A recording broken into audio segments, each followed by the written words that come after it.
Now to a News Center 16 original story. A young Marshall County mother beaten to death nearly 35 years ago. The violent attack started at her home with her 3 young daughters inside. Investigators believe Darlene Hulse was killed by a stranger. In her latest Michiana Unsolved, Kim Shine explains why the family believes this may be their last chance at justice. Kim? It is a day that her daughters will never forget. 2 of them old enough to remember the attack, and the youngest on a constant quest for answers.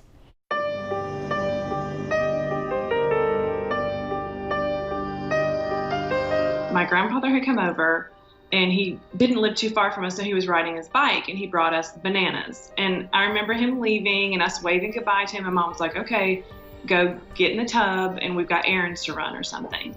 It was a normal summer morning in the town of Argus, Friday, August 17, 1984. As 8-year-old Marie and 6-year-old Melissa were in the tub, they heard unfamiliar sounds. And it sounded like a dog barking, like growling and just noises. And so Melissa and I looked at Melissa and I was like, oh, Dad brought us a dog, a puppy.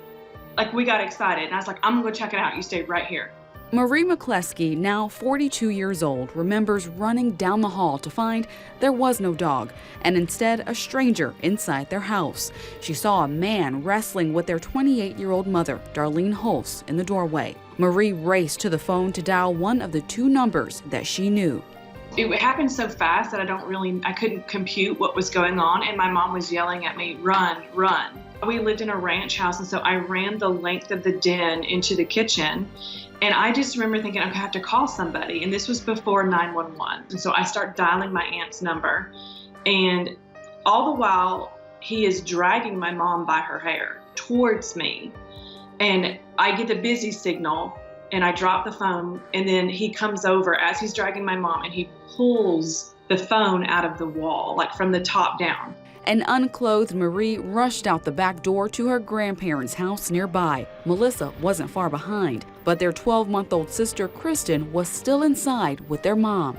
Officers arrived to the Hulse home about 15 minutes later. Outside, they found a trail of blood leading from the front door and down the driveway to where the suspect's car was believed to be parked. Inside the home, signs of a deadly struggle, including a broken fireplace poker. Police believe Darlene was beaten in the living room with the weapon.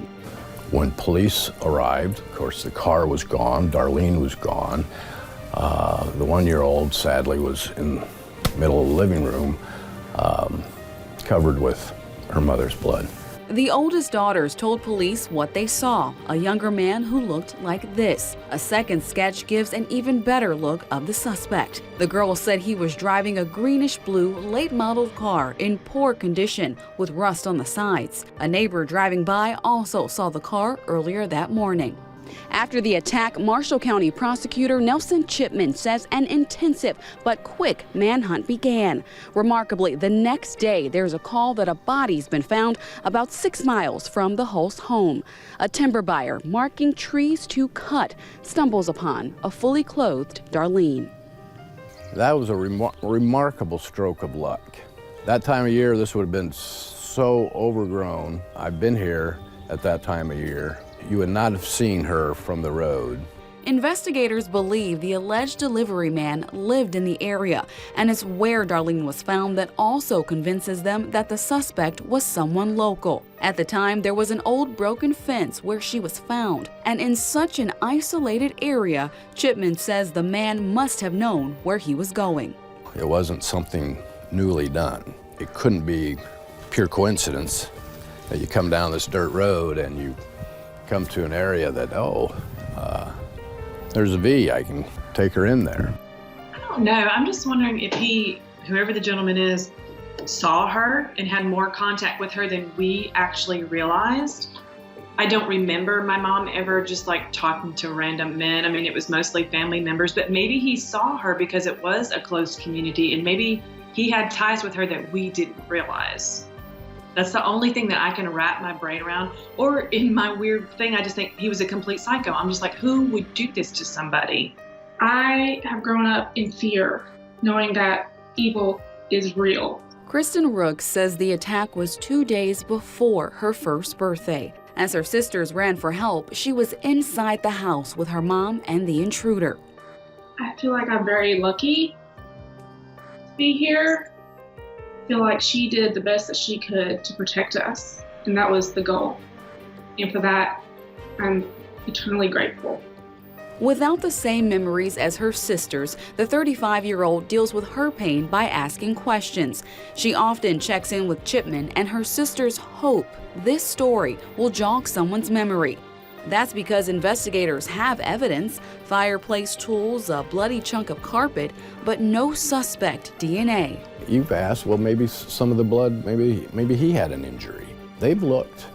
They have examined that, and they just keep confirming that it's hers. It makes me so frustrated to think that now, if this crime had happened now, we would have so many more answers. And there just seemed to be no rhyme or reason as to why it happened. And there's no way he could have gone home without any scratches, any blood, nothing on him. Somebody knows something, or know that their husband or their brother was acting weird, strangely that day, and for a while. And that lack of DNA has helped keep this case ice cold, but detectives are not giving up. Right now, they are starting over with fresh eyes, once again tracking down persons of interest and conducting interviews. Chipman also says they're choosing new pieces of evidence to send to the Indiana State Police Crime Lab.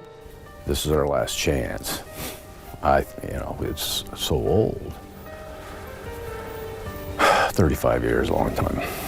A long time for Darlene's daughters to live with the horrifying memories of the man who brutally murdered their mother. But they will always love the kind, God-fearing woman who did what she had to do to save her daughters.